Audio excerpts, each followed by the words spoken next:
Welcome back to the channel. My name is Matt David, and to be honest, I didn't really want to record the video today. I didn't want to work out either today, but that was exactly the reason why I did that, why I'm recording that right now for you. So it's just because why doing the things that you actually don't want to do. You probably ask yourself, it's just one reason, because it gives you the success you're seeking. So you probably know, or you probably do remember about the very beginning when you started your journey, getting motivated, having all this passion, this power, this fire in yourself. The times where you watched motivational videos and you felt so encouraged, where you basically wanted just to fly. You had so much energy, you felt so strong, so motivated. The problem here is that's just dopamine. This spark, this energy drive, this fire, as you wish, is just the dopamine. Yeah, of course, it might feel great, like I said, all these wonderful feelings that you have, but it's temporary. The problem is obvious. So you basically rely on the spark to actually move. When the spark is here, everything is great, you feel good, everything what you do with full energy because the spark is within you. But what when the spark dies? When the spark dies, basically it's very simple. You stop doing the things that you should be doing. You get bored. You might feel all these excuses that you tell yourself, and they're pretty acceptable in that period of time because the spark is not there, the fire is not there. You don't really see the big picture anymore. You rather see the temporary reward in actually saving the time through not doing what you should be doing. Maybe you don't see any outcomes yet. That's a major driver. Maybe you wish you would be already that far as your feelings have been during this little spark time, because it obviously felt like you would be so much ahead already. Like you would be already a pro and the success already waiting for you tomorrow. You are building your house on sand. You have no solid fundament without that, what we are going to actually talk about now. So let's start the reality check. Just let's think about very simple activities that we have to do on a regular basis, like brushing our teeth, or even better, think about your job. Do you really always feel motivated when you go to work? Of course, there are some people that have very wonderful jobs, probably like their jobs more than the majority of other people. But even they have this feeling sometimes that they don't want to work. They would rather stay at home or do something else. Also, they get bored. But hey, they still go, right? It's a non-negotiable. Why? Because they are responsible for what they are doing. They might love their job, might not love their job, but they know the bigger picture. They know what they are responsible for. If it's their families, friends, if it's their role they have at work, the position, or even the future they see, they envision. They know exactly what they have to do, and that's consistency. And that is also the reason that makes professionals. While amateurs need a feeling to get something running or get something going, and they will probably need it over and over again. That's why they stop so many times or they start so many different things in their lives over and over again. They don't stick to anything. Really, they don't commit to anything. So pros stick to a standard. They are not watching their feelings too much. Obviously, everyone is a human being from us, so we all have these feelings, right?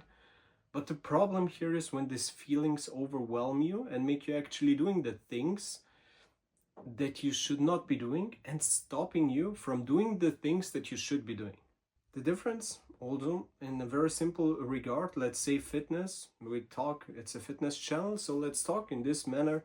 When you're an amateur, you work out, maybe you like to look good, and you keep doing it for a while, you make progress, you feel great, everything is going fine. On the weekends you have your parties, then maybe you stop working out for a week, out of 1 week, 2 weeks, 3 weeks, 2 months, 3 months, and all of a sudden you didn't work out for half a year, right? That's the point where the difference shows up between a professional and an amateur, because the amateur listens to his feelings and looks on all the other things that's fun or just some different experiences, while the pro sticks to a standard. He keeps working out, he keeps engaging, he keeps committing, he stays on track, and he knows it doesn't matter how you feel, but it does only matter what you do. If you have the equation backwards, and that you think that motivation actually leads to action, you have to be very, very careful and listen and memorize what I'm gonna tell you now. Action leads to motivation. Action creates motion. So when action creates motion, what do you really think? Does motivation bring you closer to your goal than discipline? No, exactly. It's the other way around. Action brings you to your goal, brings you to the success. Constantly through discipline, you repeat your actions that are required to do over and over again, because the life, or better saying success, shows up as a compound effect. That's how I actually like to take the analogy out of it, because a compound effect takes every single piece and adds it up, and over time you basically have a slight curve that goes stronger up and up and up. And that's why some people are known for their journey from dishwasher to a millionaire. They didn't become rich overnight, actually. They were working hard for years, or maybe even longer. Of course, some were lucky, but we are not talking about the exceptions. They know what discipline is. They knew that each action through discipline leads them actually one day eventually to their goal and what they really want to have in their lives. Discipline is also a form, a method, a way of loving yourself.